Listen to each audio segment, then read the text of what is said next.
Welcome Anita जी। और मैं अपने आज जितने भी हमारे दर्शक हैं उनको मैं बताना चाहती हूँ कि आज हमारे साथ प्लेटफॉर्म पे मिसेस अनीता गुप्ता है, जो कि एक वेटरन राइटर हैं। इन्होंने बहुत सारी किताबें लिखी हैं, जिसमें से 3 इनकी पोइट्री की हैं, 2 इनकी स्टोरी बुक्स हैं और 1 इनका लघु उपन्यास है। तो मैं यहाँ पे आपको ये बताना चाहती हूँ कि अगर आपके मन में कुछ भी करने का जज्बा है तो उम्र उसके लिए कोई भी हो सकती है। This is what Mrs Anita Gupta proves to the whole world कि जिंदगी हमारी सेकंड इनिंग्स जो है हमारी, वो सीनियर सिटीजन बोल देने से ही नहीं खत्म हो जाती, वहां से शुरू होती है। इन्होंने अपने सब बच्चों की रिस्पॉन्सिबिलिटीज से फ्री होके इन्होंने अपनी बुक्स लिखनी शुरू करी और आज इनके पास 6 बुक्स इन्होंने पब्लिश की हैं इनके अपने नाम के अंदर, इनके बैनर के नीचे। यहाँ पे अब वो ज्यादा बिना टाइम वेस्ट करे, मैं मिसेस अनीता गुप्ता, मैं मिसेस गुप्ता ही बोलूंगी आपको या अनीता जी बोलूंगी। आप ये बताइए कि आपकी जर्नी कैसे शुरू हुई लिखने की, तो ये आप बताइए हमें। हाँ रंजीता, मैं 1971 में मैंने MA BEd किया और तबले में तबले में मैंने 5th ईयर किया। इसके बाद मेरी मैरिज हो गई और मैरिज के बाद पारिवारिक दायित्वों को निभाते हुए उनके साथ साथ में महादेवी वर्मा, सुमित्रा नंदन पंत, भगवती चरण वर्मा, वृंदावन लाल वर्मा आदि की कृतियों के माध्यम से जीवन के विविध आयामों की वास्तविकता से समय समय पर न्यायोचित मार्गदर्शन लेती रही। उसके बाद बच्चों को सेटल करने के बाद मुझे वैक्यूम सा लगता था, जैसे कहीं कुछ कमी है। थोड़ी हेल्थ प्रॉब्लम भी रहने लगी, तो उस बीच में मुझे 3 मंथ का बेड रेस्ट करना था। तब मेरे बच्चों ने और मेरे पति ने मुझसे कहा कि आप इतनी प्रॉब्लम आपको है, इतना पेन है और आप इतना अच्छा लिखती हैं, तो आप क्यों ना लेखन को अपना दर्द की दवा बना लें। और फिर मैंने कलम उठा ली। उसके बाद से मेरी लेखनी जो चलनी शुरू हुई तो वो चलती जा रही है और मुझे उसमें बहुत इंटरेस्ट आ रहा है। ये तो बहुत ही अच्छी चीज है। आई थिंक ये इतना मोटिवेटिंग है। जो लोग कहते हैं पहली चीज की शादी हो गई जिंदगी खत्म हो गई, उनके लिए एक सबक लेने की चीज है। फिर कुछ लोग होते कहते हैं कि यार बच्चे हो गए, अब हम अपनी हॉबीज को कहाँ फॉलो कर सकते हैं, अब तो बच्चों का ही काम करना है। यहाँ पे भी आपने उनको मात दे दी कि बच्चे हो गए, शादी हो गई, डज नॉट मीन कि हम खत्म हो गए। हमारी लाइफ वहां से दोबारा से शुरू होती है। और मुझे लगता था कि यही वो टाइम है जब मैं अपनी हॉबीज डेवलप कर सकती हूँ। सफिशिएंट टाइम था, कोरोना टाइम भी था, टाइम ही टाइम था, तो मैंने अपने आप को लेखन में लगा दिया और एक के बाद एक 3 बुक्स स्टार्टिंग में लिख दी। बहुत ही अच्छा किया। मीन्स कई लोग होते हैं, I would like to stress on this point over here, कई लोग बोलते हैं यार अब हम बुढ़े हो गए, हमारे बच्चों की शादी हो गई, अब थोड़ी अपनी हॉबीज परस्यू करने का टाइम है, अब तो अपने ग्रैंड चिल्ड्रन को देखना है। तो फिर मैं ये कहती हूँ why not enjoy your company of your grandchildren as well as. अब जब आपने अपनी सारी जिम्मेदारियां पूरी कर दी है, अब तो जाके आपको फाइनली सुकून से समय मिला है अपनी जिंदगी अपने लिए जीने का, अपने तरीके से। तो आई थिंक आप बहुत अच्छा कर रहे हैं और आप माने you are a role model Anita ji, आप रोल मॉडल हैं आई थिंक हर किसी के लिए, हम जैसों के लिए जो कि काम नहीं करने के 100 बहाने ढूंढ लेती है हमारी जनरेशन आजकल। ये तो आपकी जगह नवाजी है रंजीता, लेकिन मुझे लगता है कि हम रिटायर्ड हैं पर टायर्ड नहीं है। अभी भी कुछ करने की धुन लगी रहती है हमारे अंदर कि कुछ ना कुछ करते रहें। लर्निंग की कोई एज भी नहीं होती, मेरे फादर कहा करते थे।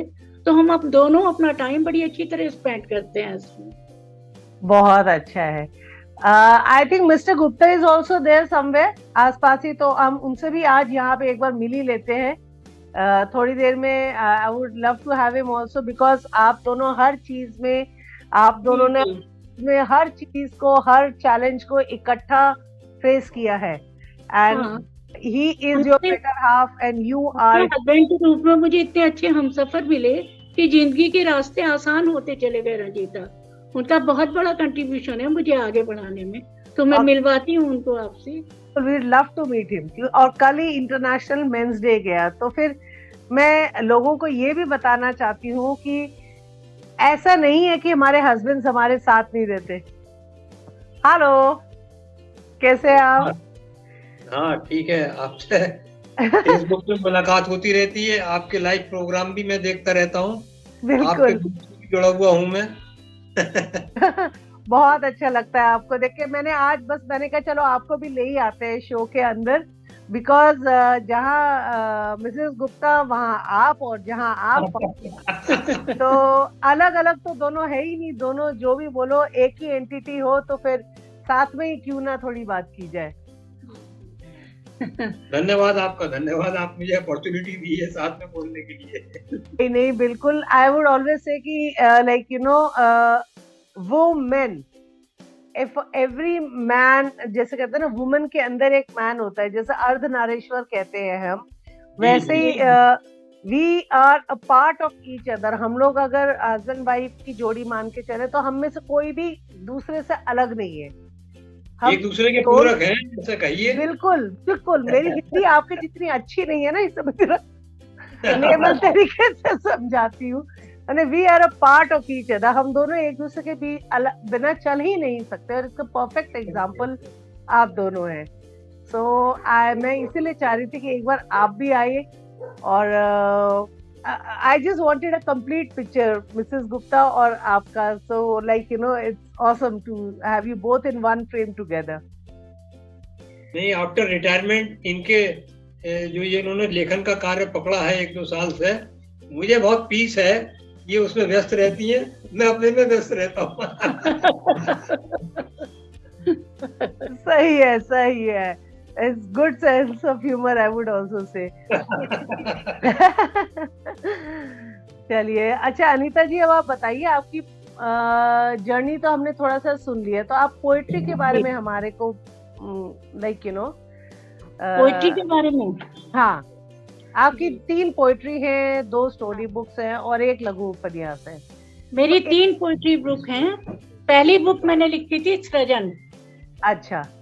इसमें मैंने जो करंट टॉपिक्स हैं, छोटे छोटे जो भी मेरे मन में रहते थे, मैं महसूस करती थी, चाहे वो प्रकृति हो, चाहे वो कोई भी जल हो, कोई साधन हो, चाहे ह्यूमन हो, उनके बारे में जो भी सोचती थी, उन सबको मैंने छोटा छोटा लेकर इस काव्य संगम सृजन की रचना की। तो ये मेरे दिल के बहुत करीब है ये बुक। और इसमें मैंने एक मेरी कविता है, इसमें अपना अंश फौजी।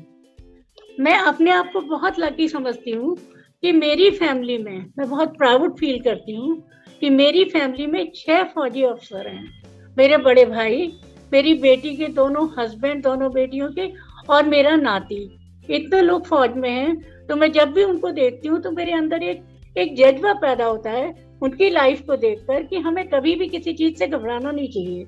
हर चीज हमारे रीच में है, बस आगे बढ़ने का हौसला होना चाहिए। तो इस बुक में मैंने वो छोटे छोटे टॉपिक्स लेकर कविता लिखी है। तो मैं आपको एक छोटी सी कविता, इसकी 2-3 लाइनें मेरी कविता थी, अपना अंश फौजी। इसमें मैंने दिखाया कि भारतीय सेना दुनिया के कुछ बहादुर लोगों का घर है। ये दुनिया की सबसे कठिन अंतरराष्ट्रीय सीमाओं की रक्षा करती है। ये सजग प्रहरी हैं जो देशवासियों को आराम से सोने के लिए उन सीमाओं पर सुरक्षा के लिए अपने जान की बाजी न्यौछावर कर देते हैं। तो इसका छोटा सा अंश है। एक दिन अपने ही अंश फौजी से मुलाकात हुई। मैंने पूछा, फौजी का दिल क्या कभी रोता, हंसता या परिवार को याद करता? फौजी बोला, नहीं होता कोई मौसम हमारा, ना घटा दीवानी, बस यही है एक फौजी की कहानी। लक्ष्य एक, कोई छू ना पाए भारत माँ का आंचल, इसी में कटती उम्र और फौजी की जवानी। 50 डिग्री के ग्लेशियर में तपते और गलते, 50 डिग्री के रेगिस्तान में जलते और झुलसते, हर दम रखना अपनी छाती दुश्मन के सामने, हर एक किसी के बस की बात नहीं। यही जज्बा रहता हमेशा एक फौजी का, और समर्पित हूँ मैं फौजी के जज्बातों में, अर्पित हूँ मैं फौजी के सपनों में। जय हिंद की सेना। बहुत ही अच्छा है। आपने पूरा ग्लेशियर, सायचिन, आपने सभी कुछ इसके अंदर कवर कर लिया। So this is really awesome. Means इतने संक्षिप्त में आप बताती हैं, इतने सरल तरीके से। मैं क्योंकि बहुत पढ़ती भी हूँ आपकी पोएट्री, जो आप फेसबुक में भी मैं आपकी जो पोएट्री आप कभी कभी लिखते हैं, अपने शेयर करते हैं। मैंने आपकी किताबें तो नहीं पढ़ी, बट हाँ, आपकी पोएट्री मैं जरूर पढ़ती हूँ। एंड बहुत सरल तरीके से आप सारी बातें इकट्ठा संजो के ना बता देते हैं। एंड मजा उसी में आता है कि मैंने पूरी इमेजिनेशन, पूरा सब क्रिएटिव इमेजिनेशन सब निकल के आता है। तो बहुत अच्छी पोएट्री थी। And I think army life को इससे अच्छा और क्या पोर्ट्रे किया जा सकता है। आपने उसकी पूरी लाइफ बता दी।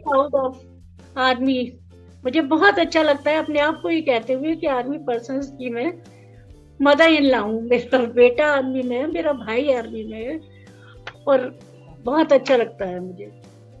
बढ़िया बढ़िया। और भी आपकी कोई पोएट्री, जैसे मयूरपंख? आपकी मयूरपंख का लॉन्च तो मैंने देखा था। बिखरी पत्तियां। हाँ। तो ये भी मैंने नाम पोएट्री बुक का इसलिए रखा। एक दिन मैं वॉक कर रही थी तो मैंने देखा, पतझड़ का मौसम था, पत्तियां झड़ रही थी धीरे धीरे, पर पत्तियां झड़ने के बाद भी हाथ बनकर फिर नवसृजन कर रही थी।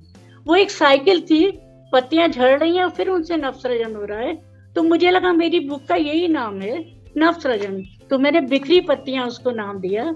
और इसमें मेरी एक कविता है, उत्सव।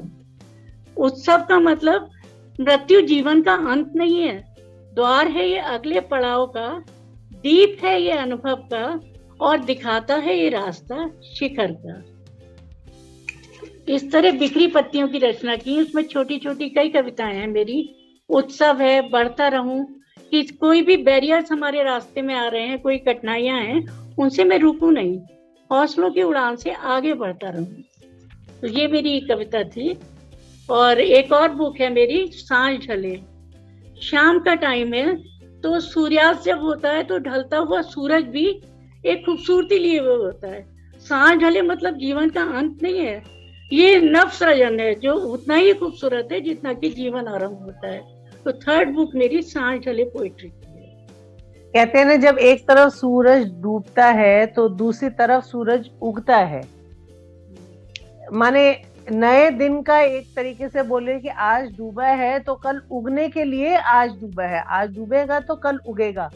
सो अगर पॉजिटिव वे में लेना चाहें तो ये नए दिन का आने का एक संकेत होता है कि ये आगाज होता है नए दिन का। इसमें से पोएट्री सुनाइए ना। इसकी एक पोएट्री है, एक इसमें मैंने दिया था जल का। जल जीवन का अनिवार्य तत्व है, ये फीका और बिना गंध वाला पदार्थ है, ये जीवन के लिए बहुत महत्वपूर्ण है। जल संपूर्ण सृष्टि का आधार है और जल लगातार एक चक्र में घूमता रहता है। जैसे वर्षा से जल होकर सागर में पहुंचता है, वाष्पीकरण होता है, फिर बादल बनते हैं और फिर जल आता है। तो ये एक चक्र है जो लगातार चलता रहता है। तो थोड़ी सी पंक्तियां हैं इसकी।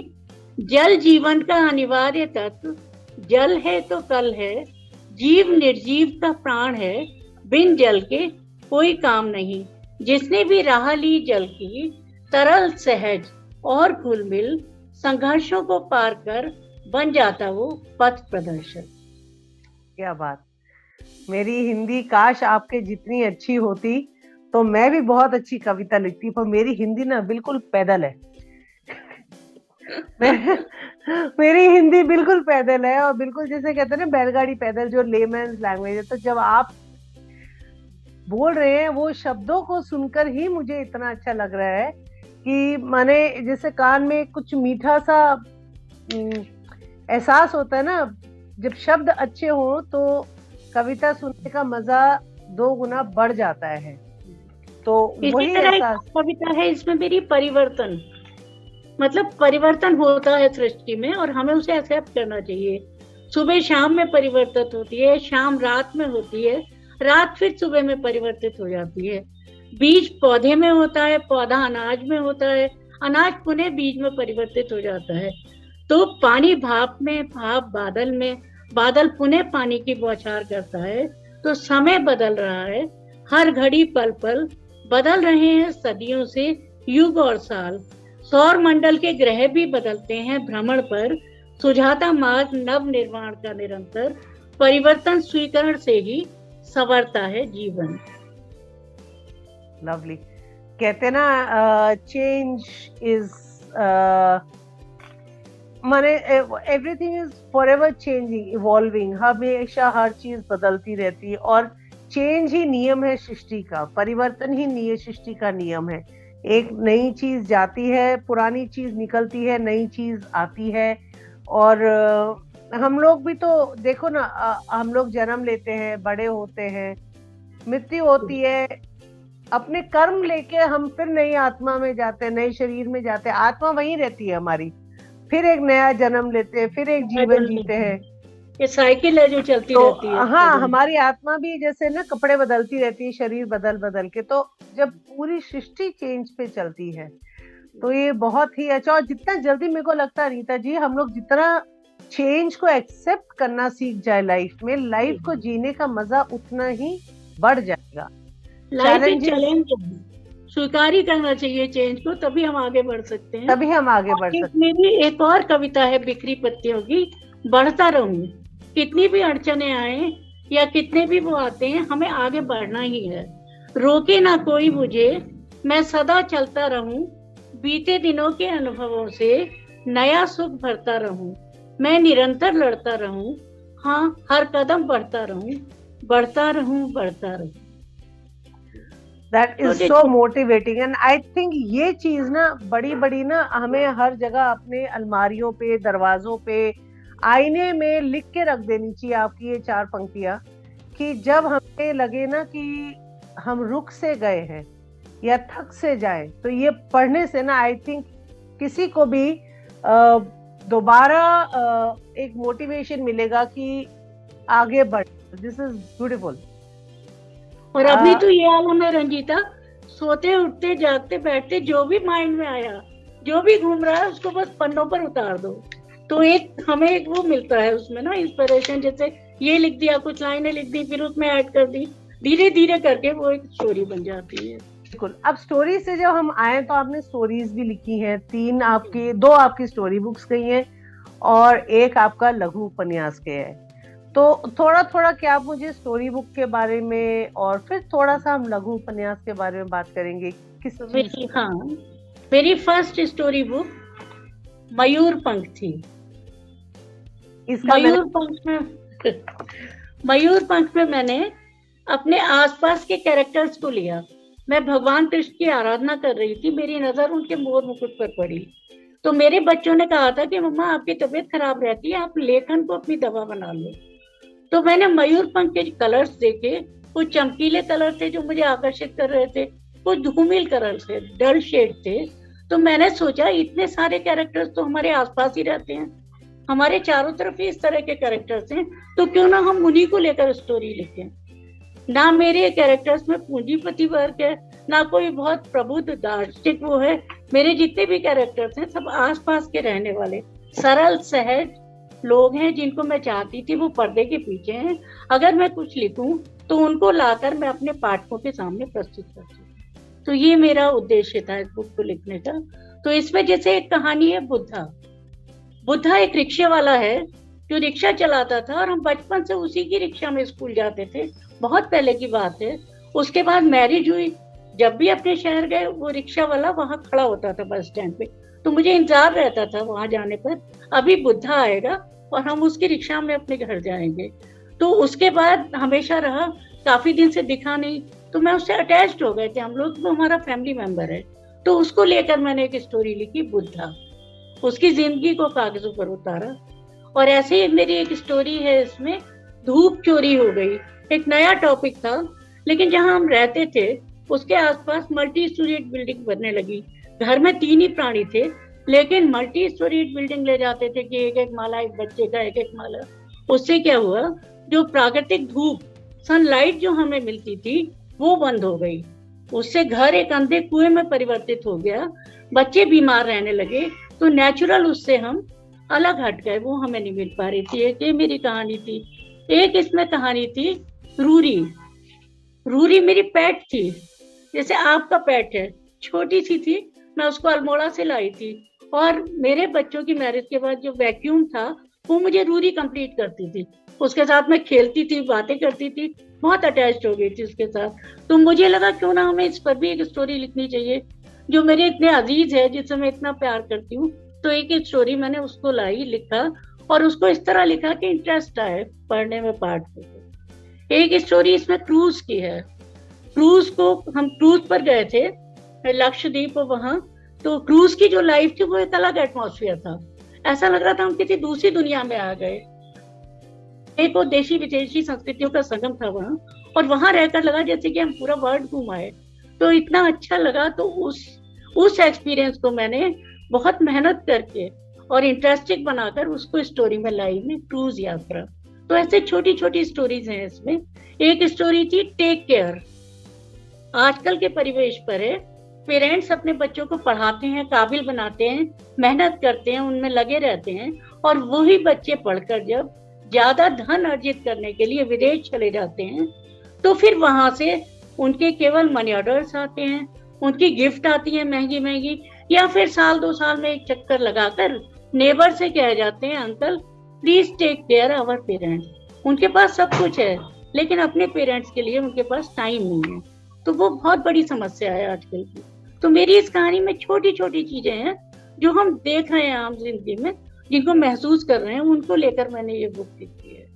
और भी कई कहानियां हैं इसमें, बुजुर्ग हैं, और एक कहानी है इसमें कठपुतली। कठपुतलियां भी हमारे वैक्यूम को करने में बहुत बड़ी सपोर्ट करती हैं। तो इस तरह इसका रचना हुई सृजन की, मयूरपंख की। मयूरपंख की, दिस इज माने मैं क्या बोलूं, माने इतनी छोटी छोटी चीज हम जनरली लाइफ में इग्नोर कर देते हैं, अपने आसपास की चीज, और फिर आपने उसी को पूरी कहानी में डाल दिया, उसी को एक तरीके से बोलिए दोबारा से जीवित कर दिया।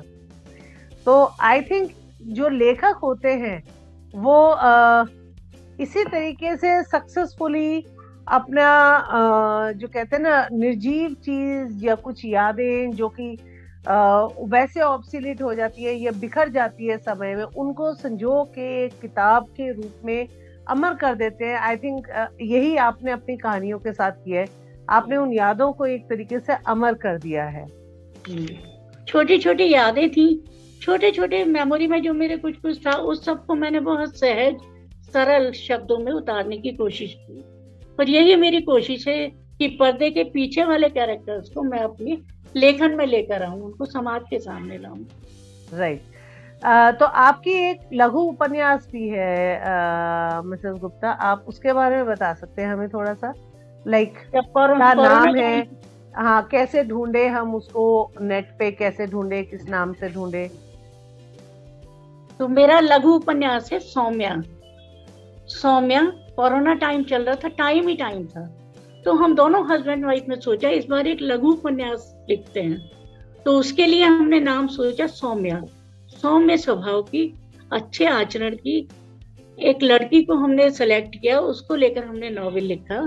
तो सौम्या एक पढ़ी लिखी लड़की है जिसकी मैरिज बिना दहेज के होती है, और वो आगे बढ़ने वाली लड़की है, अपने सपनों को पूरा करती है, और एक रूढ़िवादी परिवार में उसकी मैरिज होती है। लेकिन उसके हस्बैंड बहुत ज्यादा सपोर्टर थे, और मैरिज के बाद उसने 3 पुत्रियां हुई, एक के बाद एक बेटा हुआ। तो उसने बेटे और बेटियों में कोई अंतर नहीं समझा, और वो बड़ी मतलब एक लक्ष्य को लेकर जुटी हुई थी कि मुझे अपने घर को आर्थिक सहायता देनी है, क्योंकि वो पढ़ी लिखी थी। तो उसने ट्यूशन किए, अपनी तीनों बच्चियों को अच्छी एजुकेशन दी।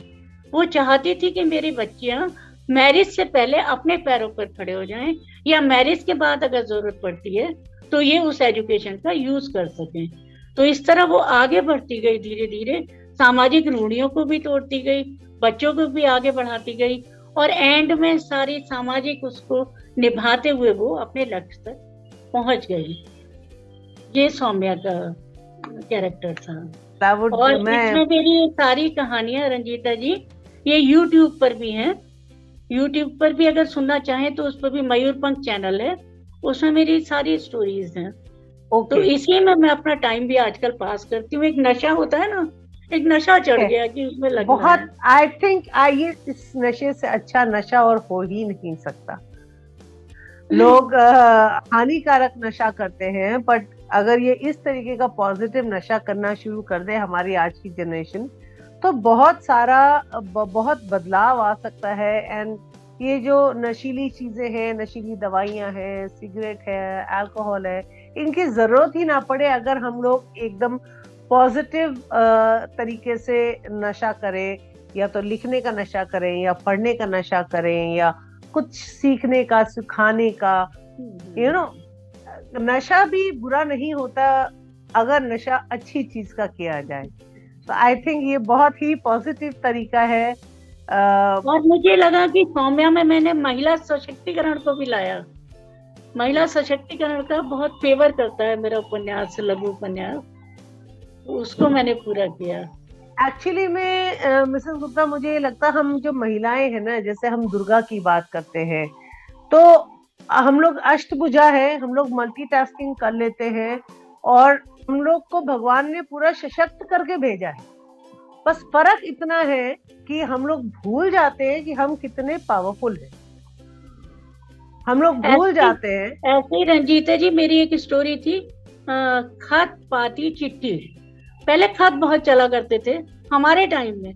हाँ तो जी। एक इंतजार रहता था कि पोस्टमैन आएगा, अभी घंटी बजाएगा, दौड़ कर आते थे, तपती धूप में नंगे पैर दौड़ कर भाग कर आते थे। और कई बार कोई और लेटर लेता था तो इतना गुस्सा आता था कि क्या करें, हमारा लेटर हमें मिल जाए। लेकिन अब धीरे धीरे मोबाइल आ गए, इंटरनेट का जमाना है, तो वो लुप्त होते जा रहे हैं। पर मुझे लगता है कि अभी फिर दोबारा ये शायद ये चलन में आए, क्योंकि कुछ लोग जिनकी हियरिंग कमजोर है, कुछ लोग जो उसके यूज में नहीं आ रहे, तो वो फिर इसी पर आएंगे, ऐसी हाँ, मेरी सोच है। अब सही आगे है। बिकॉज आगे क्या हुआ मिसेस गुप्ता, अब इतना हद तक बढ़ चुका है कि लोग यहाँ तक कि शादी के न्योते के लिए, याद है आपको, हम लोग शादी के कार्ड छपना, उसका डिजाइन करना, जाके सिलेक्शन करना, फिर बैठ के सबके पते लिखना, पोस्ट करना, अपने हाथ से मिठाई का डिब्बा लेके जाना नजदीकी रिश्तेदारों को, और इसका मजा ही अलग होता था। पर आजकल आज के कल्चर में मैंने देखा है सब लुप्त हो गया है। सब कुछ ई में चलता है, और बना दिया, कार्ड भी व्हाट्सएप पे चला गया, सब कुछ व्हाट्सएप पे, माने जिंदगी मानो व्हाट्सएप के आगे आके घुटने टेक के चली जाती है। हाँ, छोटी छोटी खुशियां, शादी ब्याह जैसे कहते हैं जिंदगी में एक बार होते हैं, तो उसके साथ जितनी भी आपको चीजें हैं हम सबको एंजॉय करनी चाहिए। खत लिखना तो दूर की बात है, ये कायदे, ये ट्रेडिशंस भी आज खत्म होते जा रहे हैं। शादी के कार्ड भी ई इनविटेशंस जा रहे हैं, ताकि भैया हमको जाना ही ना पड़े, कौन जाएगा, कौन छपाएगा। ऐसी बात नहीं है, सब कुछ ऑनलाइन हो जाता है। आप सिलेक्शन ऑनलाइन कर सकते हैं, डिलीवरी ऑनलाइन हो जाएगी। आप पोस्टल उससे भेजना है तो वो ऑब्वियसली पोस्टल उससे चला जाएगा। बट कौन करे, जब ई में ई की सहूलियत मिली है तो फिर खत कौन लिखे। और वो आदत सी छूटती जा रही है लोगों की। व्हाट्सएप करते करते लोगों की भाषा बिगड़ गई है। मैं एक लैंग्वेज टीचर हूँ, तो कई बार मुझे चुभती है ये बात। YOU लिखना है तो सिर्फ U फॉर अम्ब्रेला लिख छोड़ देते हैं, FOR फॉर लिखना है तो कई बार लोग जब मुझे टेक्स्ट करते हैं कि शॉर्टकट की भाषा लिखते हैं, मेरे ऊपर से उड़ जाती है। और मेरे को सोचना पड़ता है कि क्या मैं इतनी आउट ऑफ ट्यून हो गई हूँ, या मैं पिछड़ गई हूँ, या फिर दुनिया बहुत आगे निकल गई है कि मुझे ये भाषा नहीं समझ में आ रही है। माने भाषा का एक तरीके से इतना दुरुपयोग हो रहा है कि समझ में नहीं लगता कि कई बार ये कहाँ जाके रुकेगा। बट आई गेस हर चीज की अपनी एक सीमा होती है। जब वो अपनी चरम सीमा पार कर जाएगी तो कहते हैं ना, सीढ़ी आप ऊपर चढ़ते चले जाइए, अल्टीमेटली उसी सीढ़ी से नीचे भी आना है। तो कोई चीज जब चरम सीमा पार कर लेती है तो वापस शुरुआत वहीं से होती है। तो पुराने तौर तरीके शायद वापस आएंगे। शायद लगता है। नहीं, देखो ना, कोविड ने हमें सिखाया। पहले इंडिया नमस्ते करती थी तो सारी दुनिया हंसती थी कि क्या नमस्ते करते हैं आप लोग, हैंडशेक करिए, गले मिलिए, पहले ना गाल पे एक दूसरे को करके फ्रेंच किस करिए, वो होता है तरीका। और आज कोविड के बाद पूरी दुनिया यहाँ तक कि मोनार्की तक लंदन में नमस्ते पे आ गई है। तो घूम फिर के बात बेसिक्स पे आ ही जाती है जब अपने हर चीज की लग रहा है जैसे हम लौट कर वही धीरे धीरे आ रहे हैं, ऐसा लगता है अब। बस तो वो कहते हैं ना, एक बार जब धागा इलास्टिक खिंच जाए पूरा, वो वापस अपने शेप में आएगा। तो इसी पॉजिटिव उम्मीद के साथ कि हर चीज जो हमने आज हमें लगता है लुप्त होती जा रही है, कल को वो वापस आएगी। So thank you so much, आज आपने इतना टाइम मुझे दिया है। एंड जिसको कहते हैं ना कि लाइक बीइंग आपने as a wife, as a mother, as a grandmother, as a sister, as a daughter-in-law, आपने बहुत सारे किरदार निभाए हैं लाइफ में। और आज आप एक लेखिका और एक कवित्री का भी किरदार निभा रही हैं। Thank you so much Ranjita, आपकी वजह से आज इस प्लेटफॉर्म पर मैं आई हूँ। नहीं, मैं एक्चुअली 1 साल से आपको लाने की कोशिश कर रही थी, बट समहाउ कहते ना वो ग्रह शायद मिल नहीं रहे थे। आज सारे ग्रह अपने आप अलाइन हो गए और सब कुछ एकदम चला गया। So it's been a pleasure meeting you, बहुत बहुत अच्छा लगा। एंड जस्ट एक छोटा सा पिंक मेरा बहुत फेवरेट कलर है। मेरी एंगेजमेंट की शादी की साड़ी कुछ ऐसी ही थी जैसी आपने आज पहनी है। तो सेम कलर, सेम, क्योंकि माँ बेटी का रिश्ता है। सही है। तो आपकी साड़ी देख के मुझे अपनी एंगेजमेंट का दिन याद आ गया। मेरी एंगेजमेंट पे भी बिल्कुल ऐसी साड़ी थी। And I will share that photograph with you on a personal forum, दिखाऊंगी आपको। ठीक है, thank you so much for being with us. Okay बेटा, okay, bye bye, thank you.